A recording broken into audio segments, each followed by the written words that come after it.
Imagine trading every ounce of trust you have for a dream, only to find it slipping away the night before your wedding. Meet Kyoma, 28 years old, serene and striking. Her beauty not the loud sort, but the kind that holds a room with quiet dignity. The way she moved spoke volumes. She knew both triumph and injustice, but wore her resilience as softly as the cream gown gently draped over her 7-month pregnant belly. That evening, Kyoma's smile came easily, but it was never naive. When her eyes met yours, you felt seen. Not just your face, but the spaces you hid inside. After years spent searching for a love worthy of her, Kyoma thought she'd finally found home in Ibuka. He was every inch the man she'd been told to wait for. Sharp, articulate, dressed to impress. His words were tailored to soothe her anxieties, especially now as she stared down motherhood's doorway. He knew how to make her laugh, and when the world turned daunting, he'd squeeze her hand, whispering, "You are my everything. Tomorrow we rewrite our story together." Tomorrow was their wedding, and the era of waiting had ended, or so it seemed. Their home was a living poem of joy and noise. Cousins racing between rooms, aunties in swirling headscarves turning the backyard into a culinary festival. Pots sizzling, shouts bouncing through hallways. Who put the baby wipes in the cooler? It was the kind of beautiful chaos that promised forever, with laughter and anticipation mingling in the air. But amidst all this, Kyoma sat quietly at the edge of her childhood bed. Her belly, round and expectant, was as much a part of her as the anxious circles her hand traced across it. Her veil hung from the door, a sentinel for the future she thought was promised.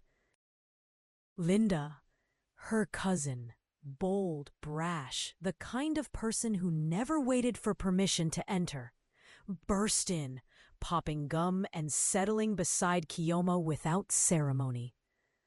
"Are you just going to sit here until morning?" Linda grinned.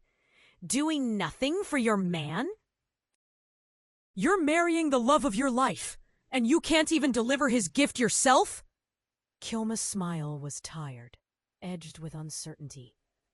"What kind of gift?" she asked. Linda rolled her eyes with dramatic flair. "The wristwatch you bought, write him a note, sneak it to him yourself.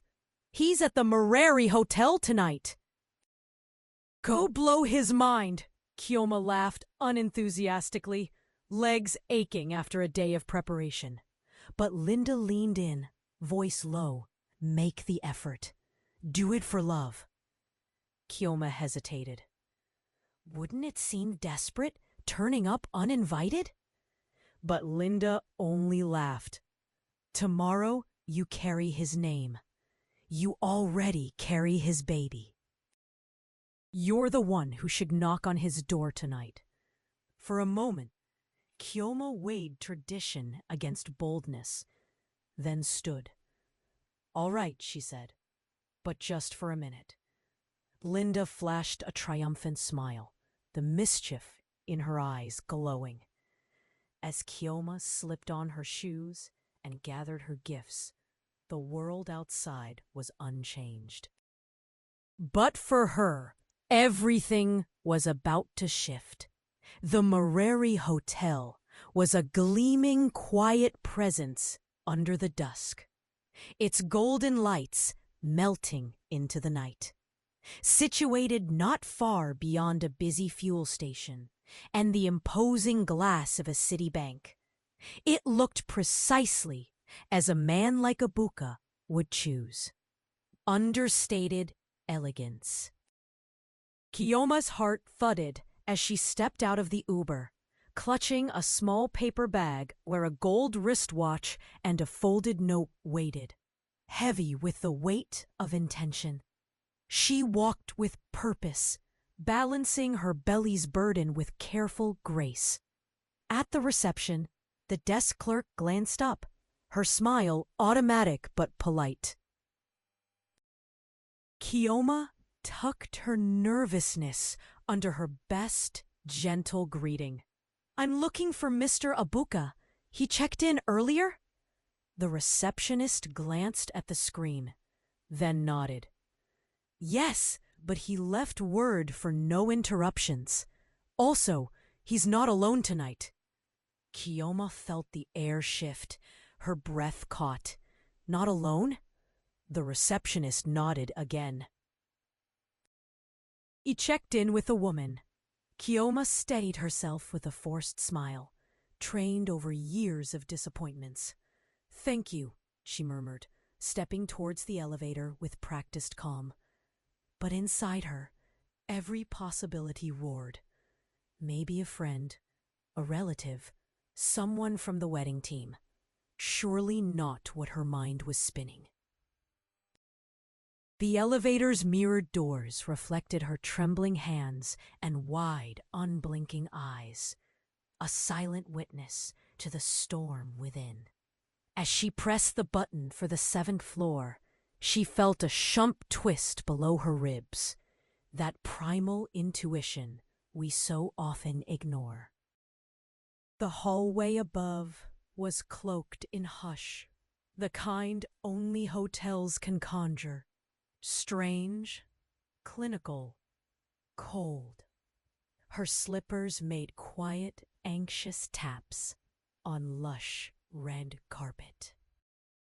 She found room 78, 710, and then paused outside 712, where the voices spilled into the corridor. First, muffled conversation, then laughter, then, heartbreakingly, the low groan of pleasure she never wanted to hear. A hand covered her mouth, suppressing a scream as she leaned closer, ears pressed near the doorframe. What she heard next dropped ice through her veins. Abuka's voice, unmistakable, calm, almost amused, speaking too candidly. "Kiyoma is too sentimental, always talking about our future. I'm only marrying her because of the baby. If she wasn't pregnant, I'd be out." A woman giggled, teasing, "You're wicked!" Abuka's reply was chilling. "She thinks this is love. I'll control her after the wedding." There was the sound of a kiss, of bedsheets rustling, then muffled moans. Kiyoma's world narrowed to the pain of betrayal, trembling lips, a flood of tears that refused to fall. With hands shaking, she fumbled for her phone. Quietly, she opened the voice recorder and pressed record, documenting every word, every noise, the proof she never thought she'd need. She didn't cry out, didn't collapse. She just listened, her need for truth outweighing her desire to shield herself. 6 minutes of recording passed before she retreated down the hall, ghost-like, gathering air as armor. Her hand found her belly once more. This time, not with joy, but the fierce instinct to protect. In the Uber that carried her away, she was pale, blank, answering only with a nod when the driver asked if she was all right. Instead of returning home, Kiyoma made a quiet detour to a pharmacy, buying water, tissues, and a new memory card. The recording was transferred, another backup sent to her email. For 5 full minutes, she simply breathed, gathering scattered fragments of herself. She looked out into the night, her voice a whisper. I am not the fool you think I am. Tomorrow, you will see me. That night, sleep never came. Instead, Kyoma lay beside her phone, playing the recording over, letting each word carve new clarity into her soul. The betrayal was complete. But instead of breaking, Kyoma spoke softly to the life inside her. I'll protect you. I promise no one will use you against me ever again. In that moment, anger and sorrow gave birth to something stronger: resolve. The hours leading to dawn dissolved into urgent planning. By 5:12 a.m., Kyoma sat up in bed, exhaustion traded for determined purpose. Outside, the compound buzzed to life. Women gathered to peel yams. Decorators arrived in dusty cars with bins of ribbons. Aunties squabbled over seating charts. And booming gospel music set the kitchen walls vibrating with anticipation. But inside, Kyoma moved like the hush before a storm, a shadow among celebration. She slipped into the guest room, locking the door behind her. The phone was cold in her hand as she dialed the first of 2 decisive numbers. Uncle Aya answered, his voice slow and steady. Kyoma, everything all right? She replied, her words clipped and urgent. No, sir. I need your help. Please, no questions. Just pull your investment out of Abuka's business immediately. Before it's too late. He paused, catching the gravity, then assured her, I'll take care of it. Are you safe? Kyoma nodded. I am now. With one swift call, a pillar supporting Abuka's future began to crumble. Her next call was to her lawyer, Barrister Fund Me. Cancel the marriage license, she said, voice unflinching. Withdraw it from the registry. I'll pay any fee. Just make sure it's invalid tomorrow. Her lawyer hesitated, hearing the undertone of crisis. This is about Abuka, isn't it? Are you sure? Kyoma cut through doubt. I'm certain. Just do it. The lawyer promised to act before sunrise. Kyoma closed her eyes, surrounded by the weight of her choices. No ring warmed her finger yet, and she vowed it never would. At 8 a.m., Linda appeared at her door, plates of jollof rice in hand, acting as if nothing were out of the ordinary. Warning, bride-to-be, she sang, her cheeriness forced and brittle. Kyoma watched her cousin's eyes flicker, unable to meet hers for more than a second. Thank you, Kyoma said, accepting the plate without a touch. Linda was practiced, sliding into conversation about nerves and wedding day jitters. Every word felt rehearsed, every compliment laced with guilt. Kyoma didn't challenge Linda directly. Not yet. She moved instead to the mirror, peering through the reflection at the woman she'd become overnight. Hair, belly, face. Tomorrow you'll see who you tried to play, she whispered to herself. That afternoon, Abuka called.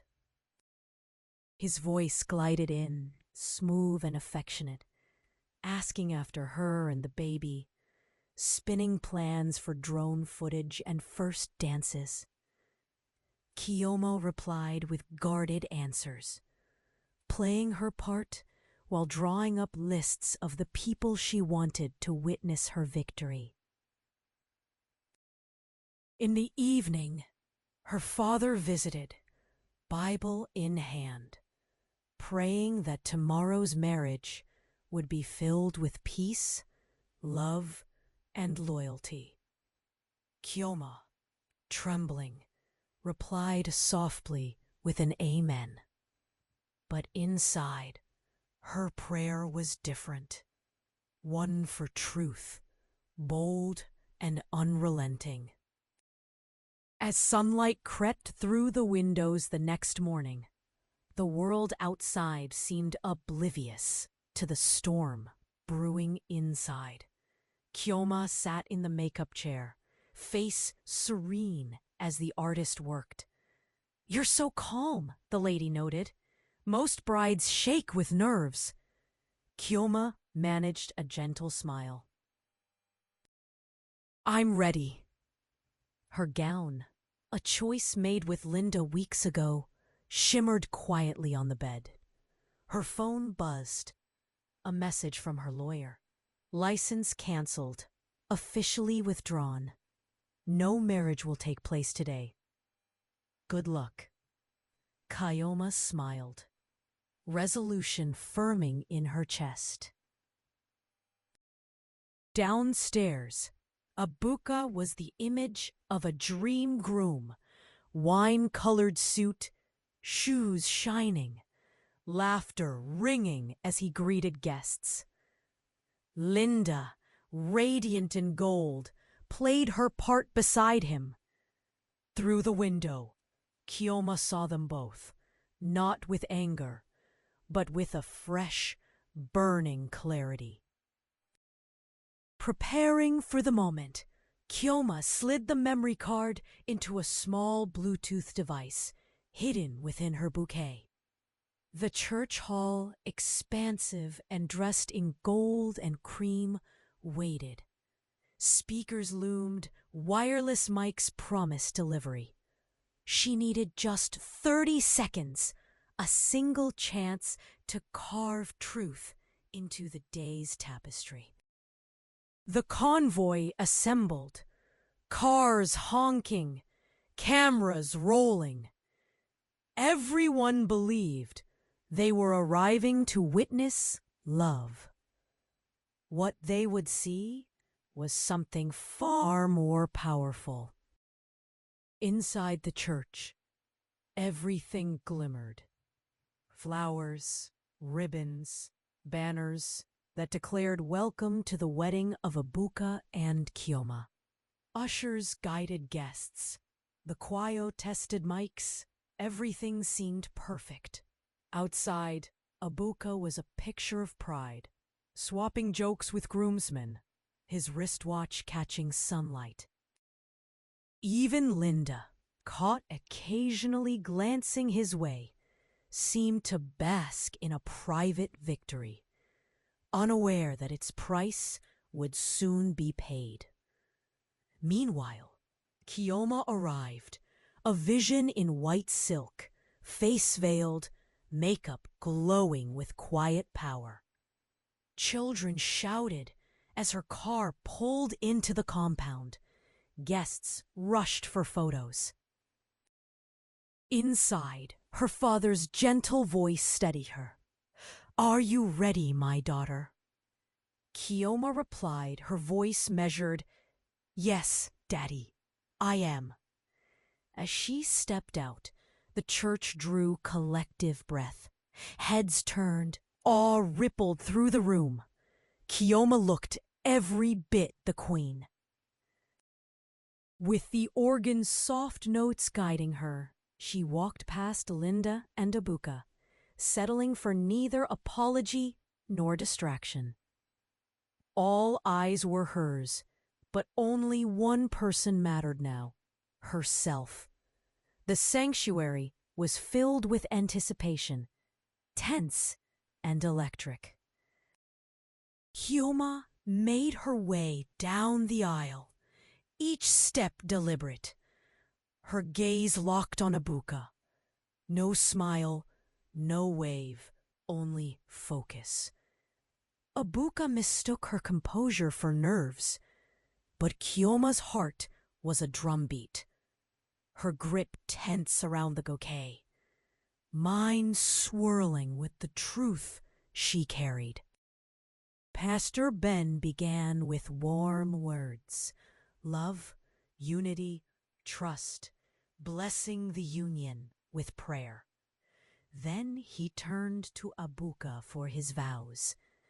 Abuka spoke grandly for the congregation, spinning tales of how Kioma had brought peace and a future, how he promised to love and protect her forever. The crowd clapped. Linda, from the front row, grinned and recorded the moment secretly on her phone, loving the spectacle. Then came Kioma's turn. Instead of speaking, she reached into her bouquet, pressed the hidden device, and unleashed the recording she'd gathered in the dark of room 712. The sound system crackled. Then, over all played Abuka's voice. Kioma is too emotional. I'm only marrying her because of the baby. If she wasn't pregnant, I'd be out. Laughter, a woman's giggle, more words about control, moaning and betrayal.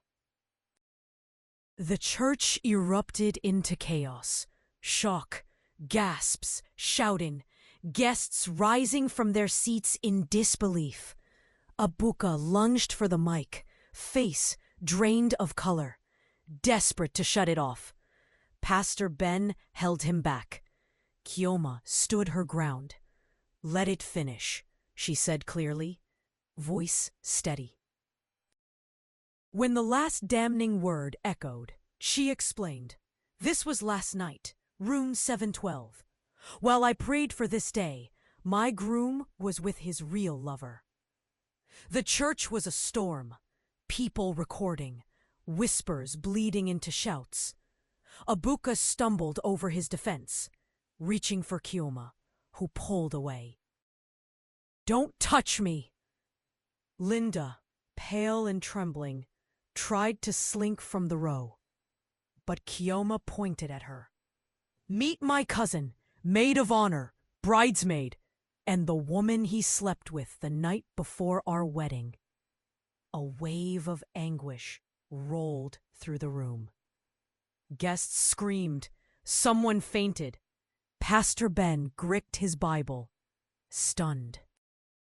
Kioma removed her veil, stood tall, and announced, I came to marry a man I thought loved me.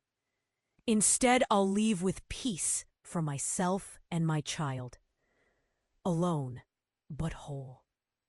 She dropped her ring onto the ground, unbothered by tears or humiliation. Instead, she called for the choir. Sing, but not for a wedding. Sing for freedom. As Kioma left the altar, her dress became a banner of strength, her walk the anthem for every woman whose worth had been questioned. The choir's songs rose behind her, and the crowd, once there to celebrate love, now applauded her courage. Outside, the world seemed bigger, brighter, filled with fresh air and hope. Subscribe and hit like. Our powerful stories add years to your life. Join our Story Lovers Club and let us know in the comments, where are you listening from? The world outside the church seemed to pause for Kioma. The city's hush echoing the seismic shift within her. She had walked out, not as a broken fiancé, but as a woman reborn in the light of self-respect. a quality she'd once only read about in books too idealistic for her reality. The morning heat pressed into her skin as the compound bristled with whispers and pointed stares. Her family, torn between shame and admiration, circled her like a protective shield. Abuka, after his public disgrace, staggered after her, pleading. "Kioma, it's the pregnancy. I was scared. Let's talk. Don't throw away everything for something so small." But the crowd's jeers drowned his voice. His friends had scattered, ashamed, unwilling to share in his humiliation. Linda's face was pale with shock and guilt, her eyes darting to escape the questions and accusations hurled her way by furious aunties. Through this chaos, Kioma moved deliberately. Every step was a declaration. She was not running away, but walking toward herself, toward a future built on truth, no matter how painful. Her father emerged from the church, racked by both faith and fury, unsure whether to console his daughter or confront her betrayers. He chose silence, placing a trembling hand on Kayoma's shoulder as she made her way to the waiting car. Inside, her mother collapsed into tears that rolled from relief rather than grief. "My daughter, they thought they could use you, but you saw through it all. God walks with you." Cousins and village elders murmured, some embarrassed by the scandal, others emboldened by her strength. After all, in a world where women were expected to absorb betrayal quietly, Kioma had narrated a new script with her own voice. The drive home felt different. Kioma glanced out the window, uncertain whether her chest's ache was heartbreak or pride, or some mixture born from the crucible of the previous 24 hours. The sun blazed a pathway ahead, one she hadn't chosen, but would nevertheless follow with dignity. When they arrived, the compound gates parted for her, not as a bride, but as an icon. Inside, her family gathered. Her mother prepared hot tea and comfort food, knowing it would help restore the body, even if the soul felt bruised.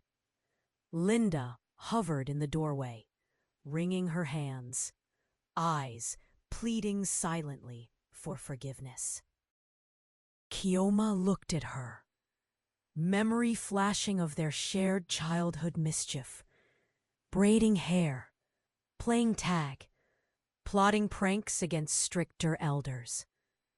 But those memories belonged to a time untainted by betrayal.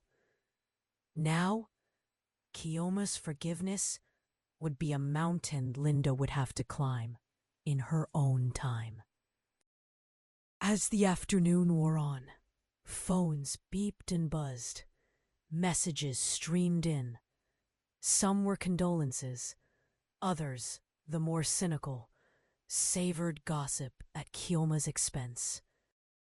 But a surprising number were offers of support from women who watched history unfold in real time and saw in Kioma what they wished for themselves.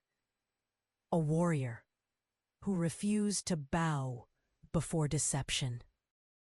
Kioma, for the first time since she discovered Abuka's lies, let herself weep, not out of weakness, but from a private freedom so unfamiliar it frightened her.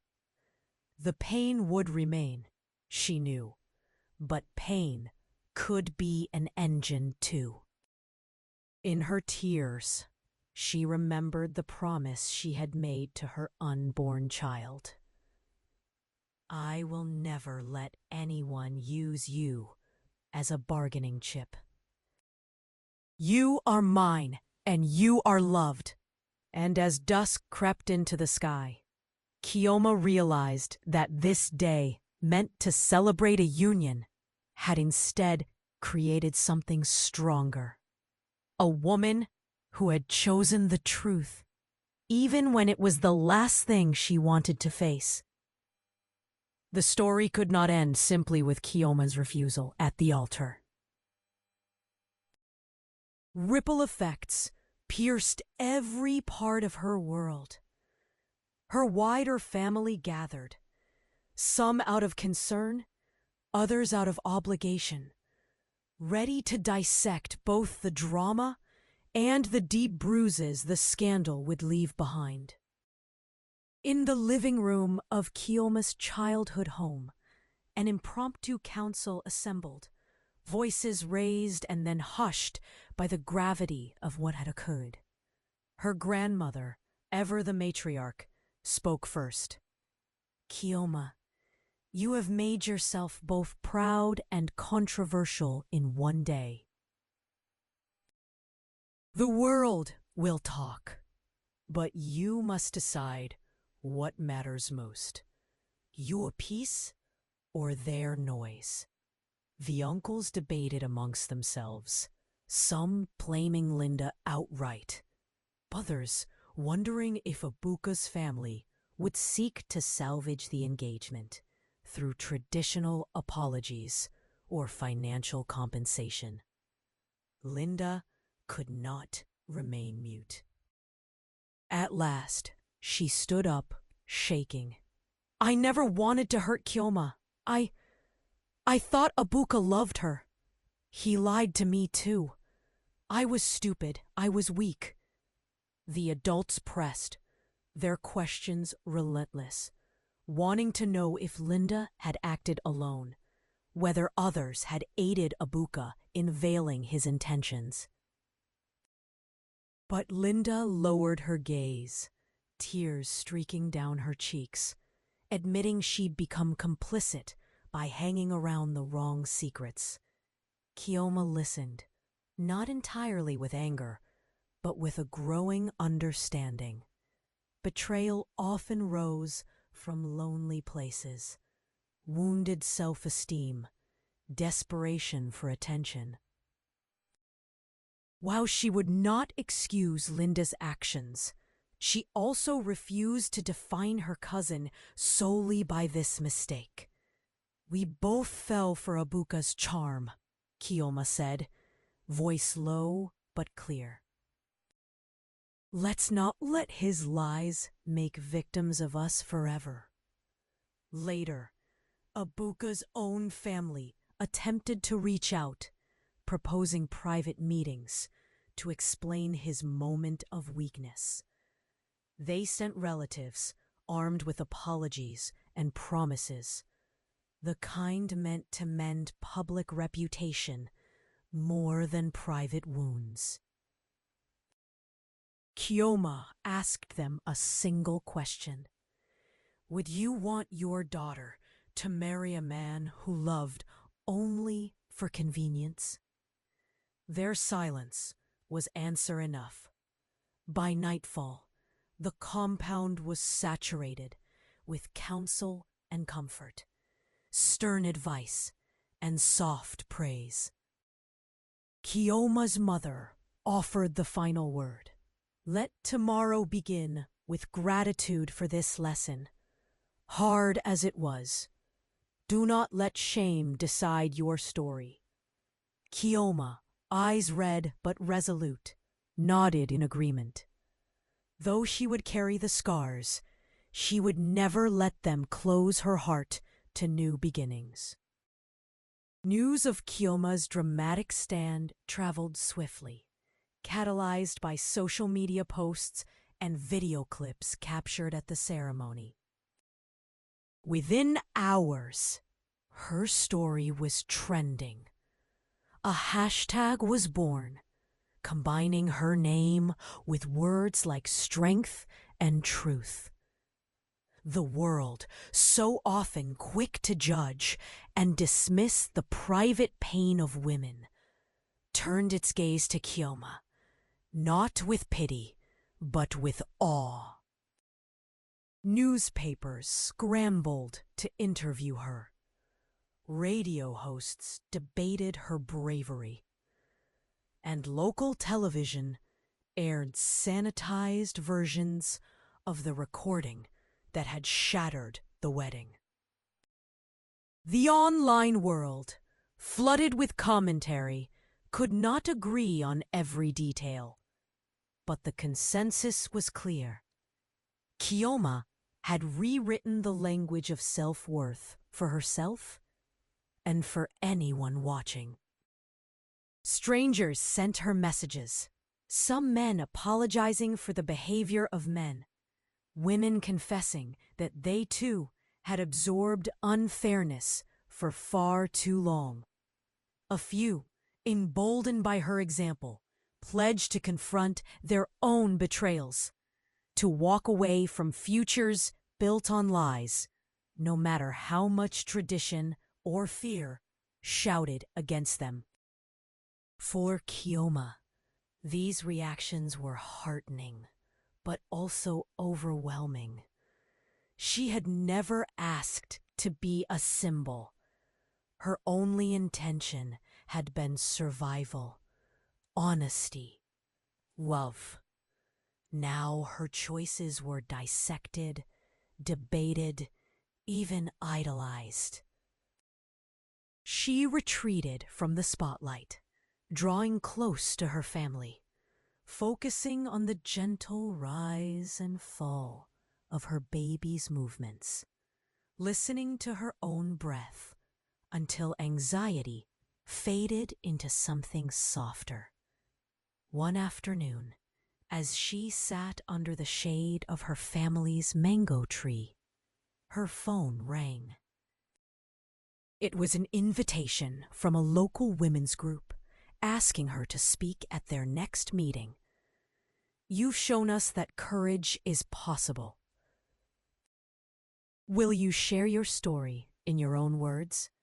Reluctant but curious, Kioma accepted, not as a celebrity, but as a woman who had learned that honor doesn't come from the ceremony, but from the choices we make in its aftermath. She stood before the group, heartbeat trembling, recounting the events not as a fairy tale gone wrong, but as a cautionary tale about intuition, loyalty, and the cost of giving away too much trust. The women listened, sometimes in tears, often nodding, moved by recognition more than empathy. They saw themselves in her, mothers, sisters, daughters burdened by secrets and silent compromises. By the end of the day, Kioma realized she had reclaimed something vital. Her identity, once threatened by Ibuka's deception and Linda's betrayal, had been restored by her willingness to face the truth, public scrutiny notwithstanding. She was no longer just a fiancée, or a victim, or a trending topic. She was herself, unclaimed by anyone. If the week began with devastation, it ended with vision. Kioma, now more quietly powerful and grounded than ever, began to piece together a new future, one that did not rely on marriage for completion. Her mornings started earlier. She walked the compound with the sun, feeling stronger with every step. She was determined to raise her child in a home free from duplicity. She enrolled in birth prep classes, sought out community resources for single mothers, and formed steady friendships with women who understood both her pain and her strength. Lessons bloom. Her father, once anxious about her prospects, learned to trust her choices, believing that his daughter's happiness was worth more than any tradition that demanded her silence or compliance. Hyoma also found moments for private indulgence. She purchased paints and began to sketch scenes from her mind's eye. Places she wished to visit, faces she hoped her child would see, words she wanted her story to say. In art, she rediscovered joy, tenderness, and possibility. Linda, for her part, gingerly reached across the rift between them. She offered to help with errands, sent thoughtful notes, and attended counseling, hoping not for instant absolution, but for genuine growth. Hyoma, firm in her boundaries, accepted Linda's help, but refused hollow apologies, holding out hope that time, not guilt, would be the healer. Meanwhile, the broader world continued to react. Journalists requested interviews. Sponsors reached out to back her initiatives for women's education and empowerment.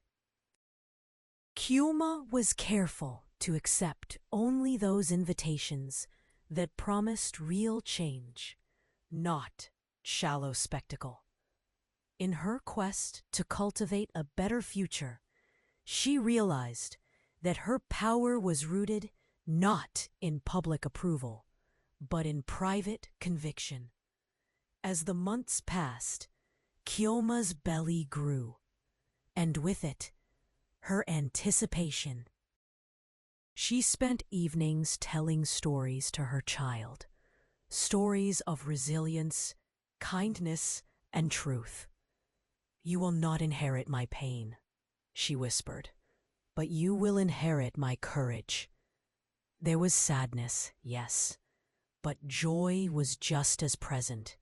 Perhaps for the first time in years, the joy felt undeniably hers. Hyoma's story moved forward, day by day, decision by decision.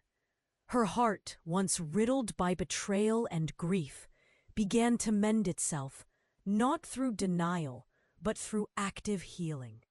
She took up yoga, journaling, and surrounded herself with people who had earned the right to stay.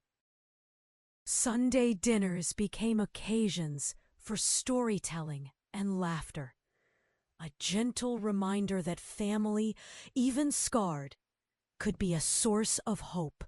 She sought out therapy and support groups, places where stories like hers did not shock or scandalize, but connected people who knew survival intimately. Through these new friendships, Hyoma learned not just to process her hurt, but also to celebrate her strength, the kind forged only by walking through fire. Linda's path to redemption was long and awkward, marked by apologies, sometimes rejected, sometimes received. In time, Hyoma agreed to let her join parenting classes and creative workshops, slowly rebuilding trust, not as social performance, but as an honest investment in shared futures. Abuka remained a cautionary tale, his reputation considerably damaged, his attempts to reclaim public favor largely unsuccessful. Occasionally, he sent messages pleading for closure, offering everything from financial assistance to sentimental trinkets. Kyoma, unwavering, refused each overture. Her strength lay not in revenge, but in the refusal to let betrayal dictate her future. Healthier, more confident, and focused on motherhood, Kyoma's transformation was visible. Neighbors commented on her radiant energy, her laugh, her unflappable calm in the face of challenge. Her story inspired others, but she remained careful to remind them. Healing is not one big act, but the small, daily decisions that prioritize self-respect. As the due date approached, the family gathered, throwing a shower not for a wedding, but for a new beginning, the birth of Kyoma's child. Decorations celebrated not just motherhood, but also the journey of resilience that had brought them all to this moment. Gifts poured in. Guests brought love and wisdom rather than pity, and the mood was one of true hope. Kyoma stood at the center, her belly round, her spirit open. She spoke softly, gratitude shining in her eyes. Though I lost a wedding, I found myself. This child is not my burden. They are my gift. In their honor and in mine, I choose happiness. I choose truth. The arrival of Kyoma's child was a monumental milestone, not just in her own life, but in the story she had rewritten for her family and community. The days preceding the birth were filled with anticipation and gentle preparation.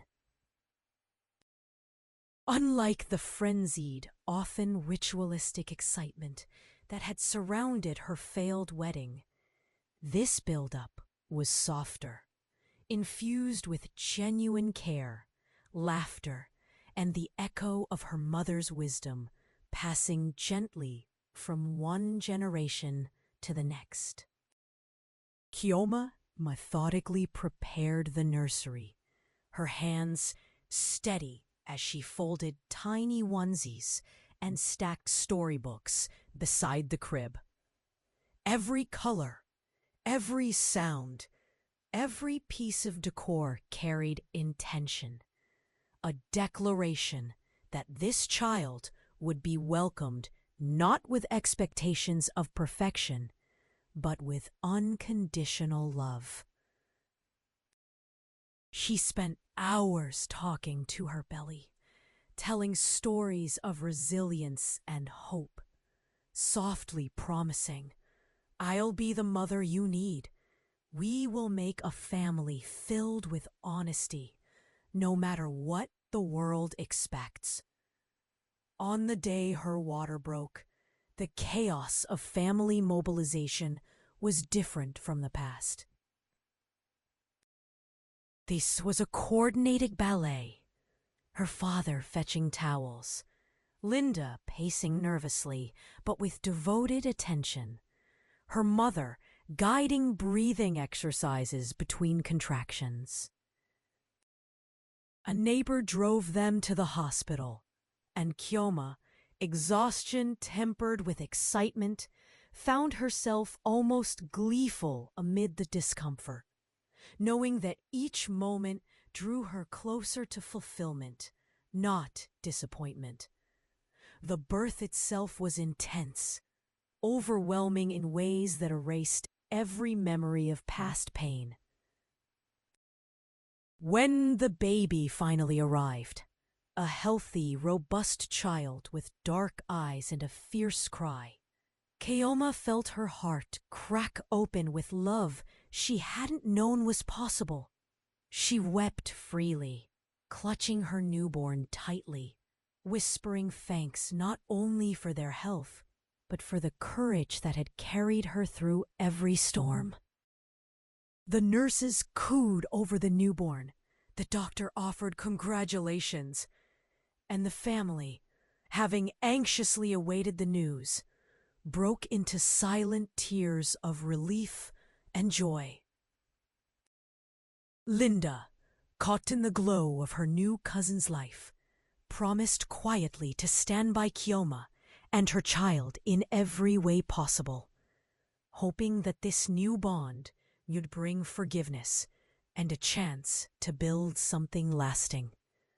For Kioma, motherhood was more than a new identity.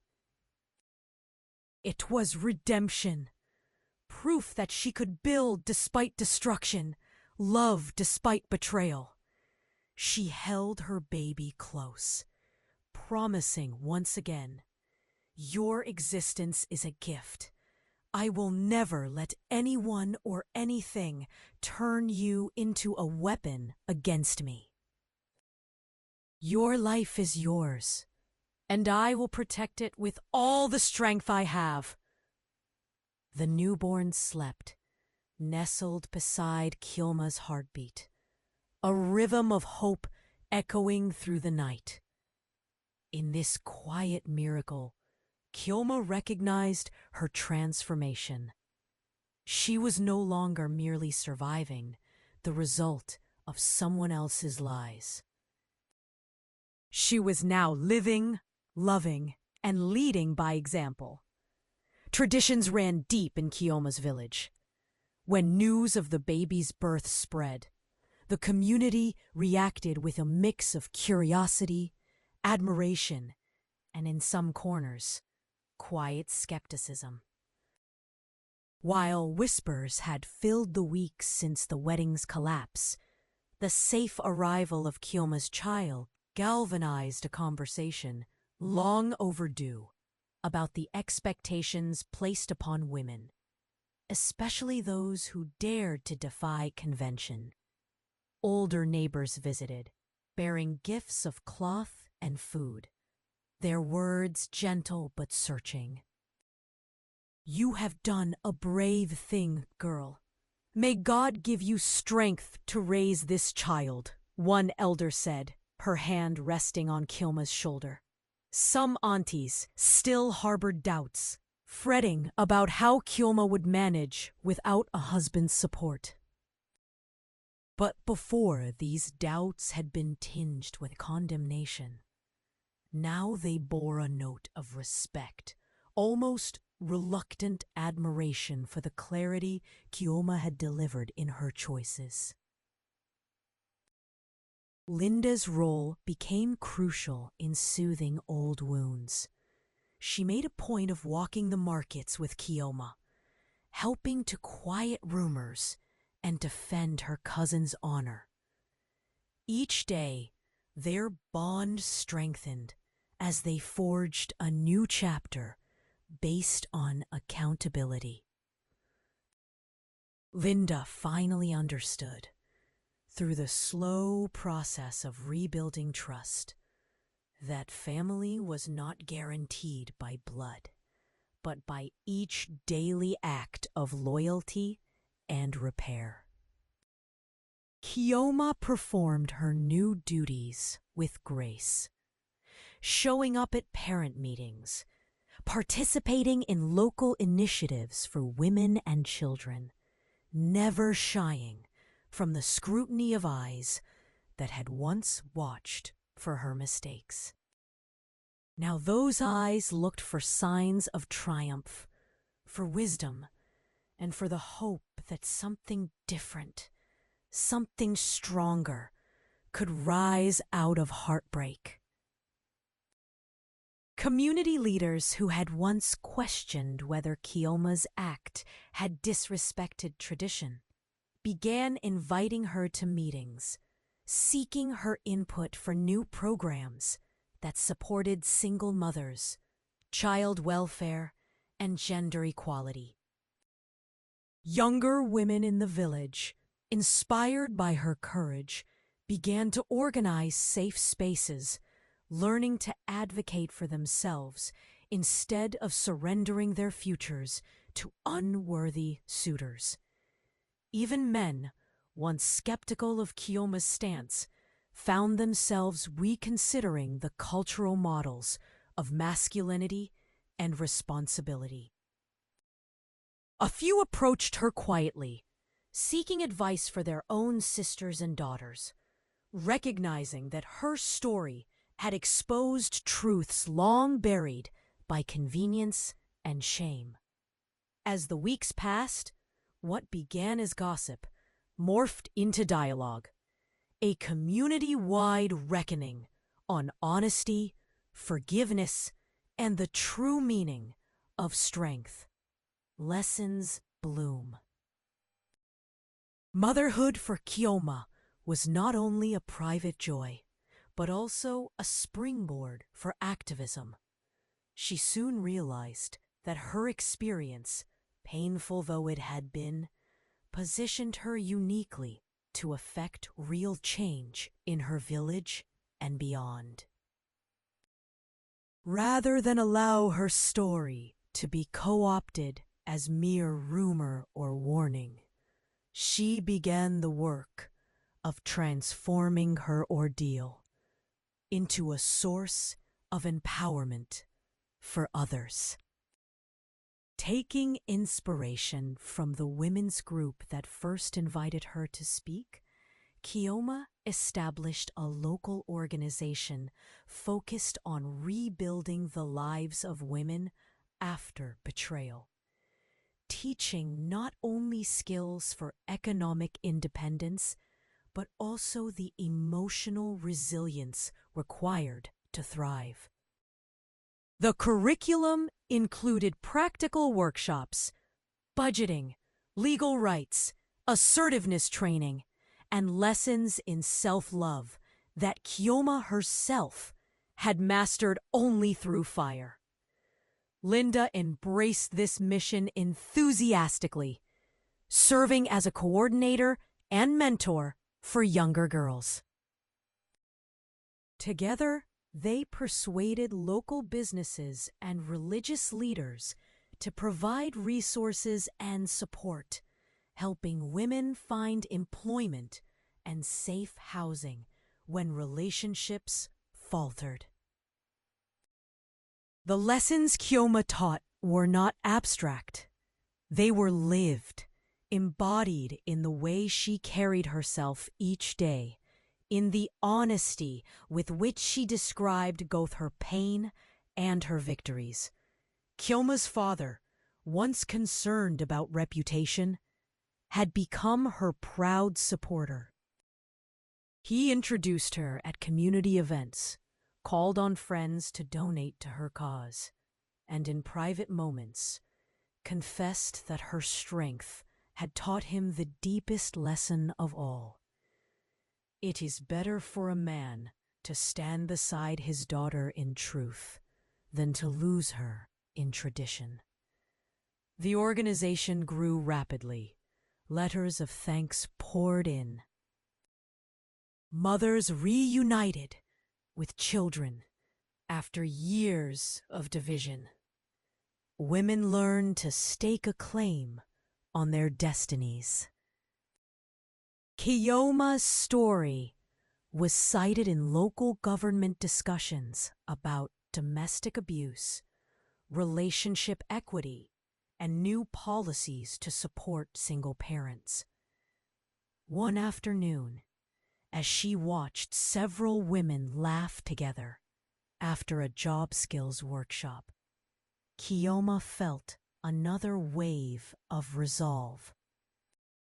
The pain of the wedding, once threatening to define her life, was now the spark that ignited a legacy, one built on dignity and transformation. Your story is your own, she told each woman she met, and with every step, you have the right to write the ending you deserve. The restoration of trust between Kiyoma and Linda was neither easy nor instant. It was a daily journey, sometimes uncomfortable, always honest. The two cousins met weekly for tea in the garden, a tradition that once had marked their shared joy, now repurposed as a platform for candid conversation and mutual healing. Linda struggled with guilt, often worrying that her mistake had irreparably damaged not just her relationship with Kioma, but their entire family's peace. She pursued therapy, sometimes bringing Kioma along, willing to dig deep into the roots of her choices, admitting that jealousy and insecurity had paved the way for betrayal. Over time, Kioma learned to forgive, not as a performance for their family or community, but as an act of liberation for herself. Forgiveness isn't acceptance, she explained. It's the release of pain so that it doesn't control you anymore. Gradually, the cousins returned to light-hearted moments, jokes about motherhood, shared recipes, quiet evenings spent dreaming about better futures for the next generation. Their parents watched with cautious hope, relieved to see the healing process unfold in real time. Sunday dinners grew warmer, no longer tainted by old resentments, but occasionally punctuated by honest discussion about expectations, mistakes, and second chances. One family member, moved by their reconciliation, remarked, "You turn wounds into wisdom. Not everyone learns how to do this." Kioma and Linda agreed to mentor younger family members, modeling conflict resolution and teaching that mistakes, while painful, could be the raw materials for understanding if approached with grace. The cousins became champions of honest dialogue, proving that family bonds, though threatened, could survive and flourish again. Months passed since the dramatic day at the altar. Kioma's world had changed in ways she could not have anticipated. She looked back sometimes, not to dwell, but to honor the distance she had traveled from uncertainty and heartbreak to wholeness and joy. Her mornings, once filled with anxiety and doubt, now began with gratitude for her child's laughter, for the resilience she had built, for the community she helped transform. The echo of Abuka's words, once painful, had lost their hold over her, replaced by the gentle wisdom she gleaned from daily life. Through speaking engagements, mentorship, and her rapidly growing organization, Kioma touched hundreds of lives. She became a symbol, not just of triumph over betrayal, but of the transformative power inherent in making the hard choice to prioritize oneself. Her story was shared, retold, and referenced in classrooms and workshops dedicated to personal development and relationship health.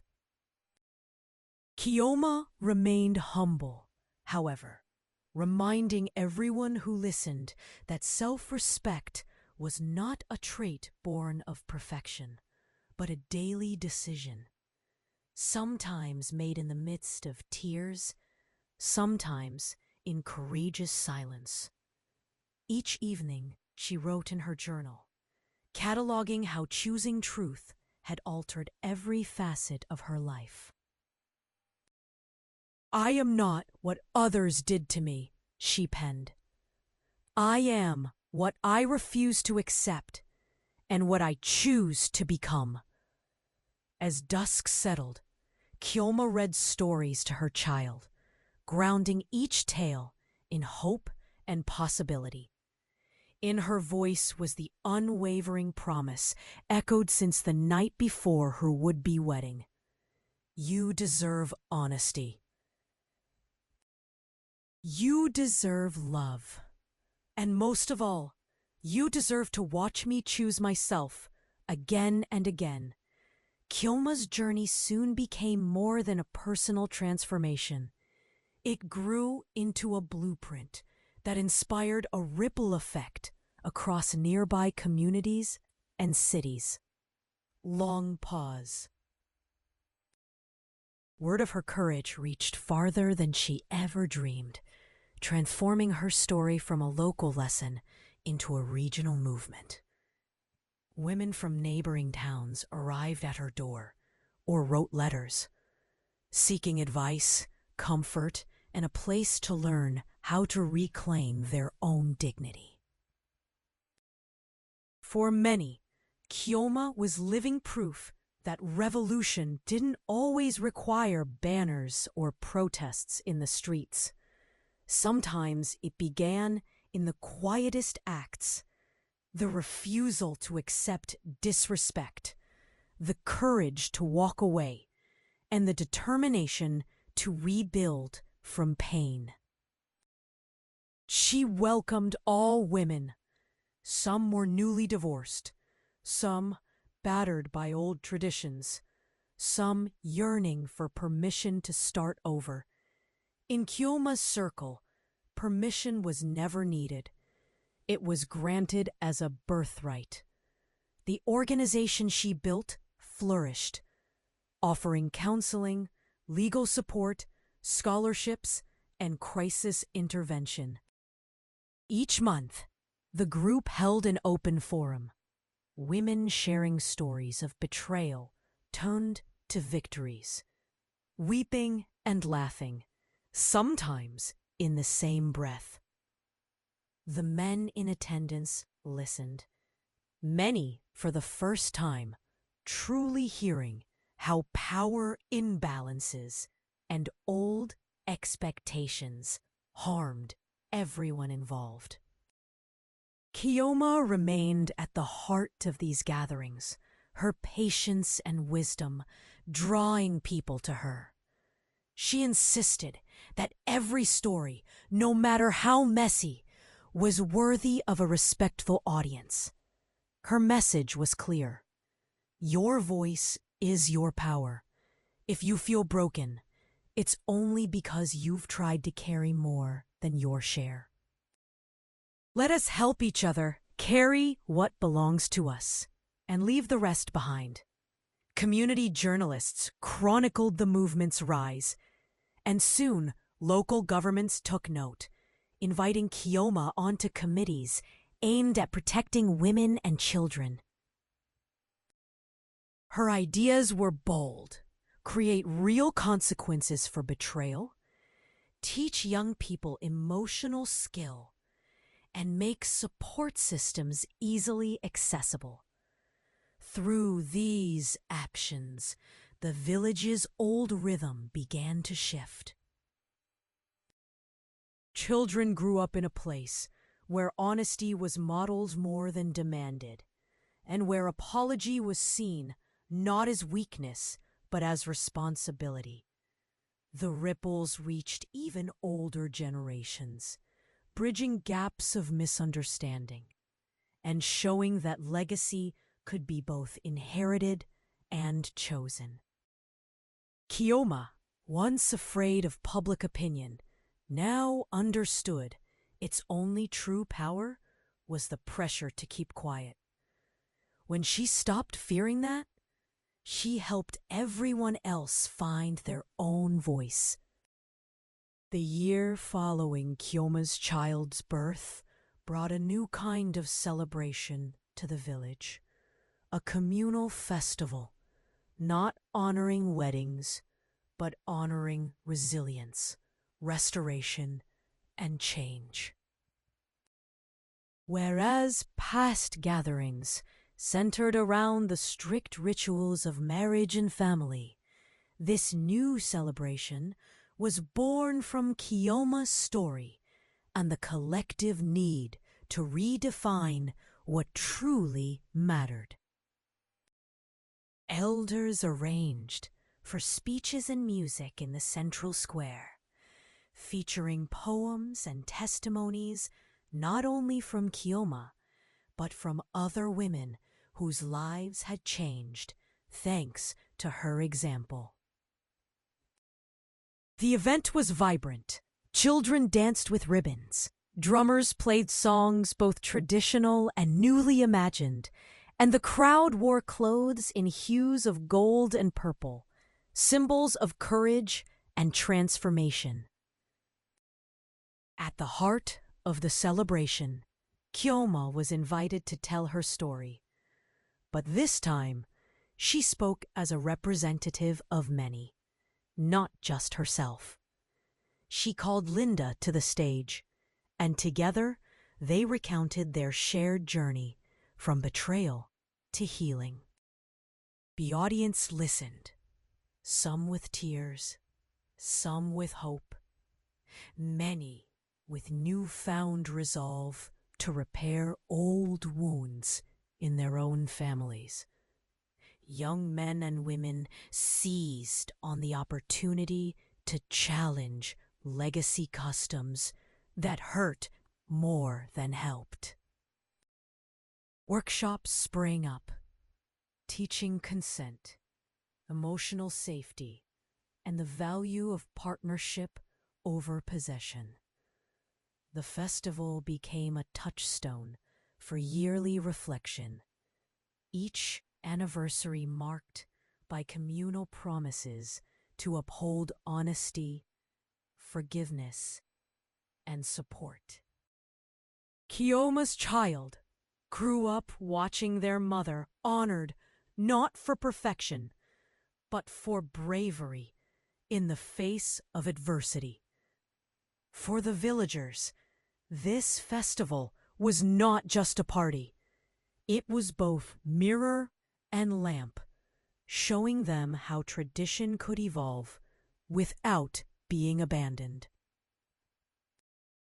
Kiyoma took pride in the festival's new rituals, a moment of silence for those suffering in secret, communal meals focused on sharing, and a pledge from every attendee to contribute to someone else's healing in the coming year.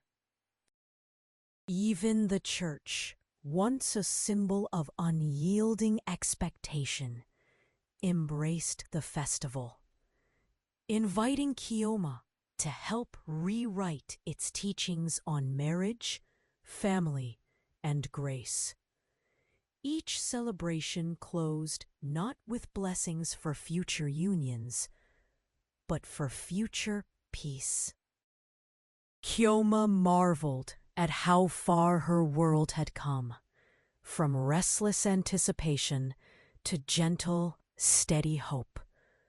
If Kiyoma's journey had taught her anything, it was that healing did not mean closing herself against love forever.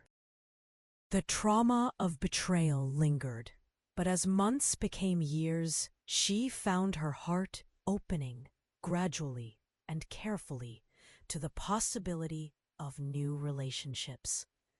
This time, however, there was no rush, no hunger for validation. Kiyoma's self-worth was rooted in experience and the legacy she'd built. She greeted new suitors with honesty and clear boundaries. If you cannot meet me in truth, you cannot meet me at all. Potential partners respected her standards, understanding that she would never again mistake flattery for genuine devotion. Linda joked often about playing matchmaker, suggesting friends and acquaintances she deemed worthy. At first, Kiyoma laughed, content in her singlehood. But over time, meaningful connections blossomed. in tender conversations, shared community projects, and evenings spent with kind, emotionally intelligent men, interested in both her heart and her mind. Kioma introduced these friends slowly to her child, refusing to expose her family to anything less than care and respect. She modeled unapologetic independence, teaching her child, "We love people not because we need them, but because we choose their company." Every relationship was treated as an opportunity for growth, not as a desperate attempt to fill a void. Her new partner, when he finally arrived, was gentle, earnest, and patient, never pressing for more than Kioma was ready to give. He listened to her story, not as a fairy tale, but as a lived truth. He admired her strength, confessed his own mistakes, and joined her in both parenting and activism. They grew together, side by side, weaving a partnership founded on mutual respect. Kioma thrived.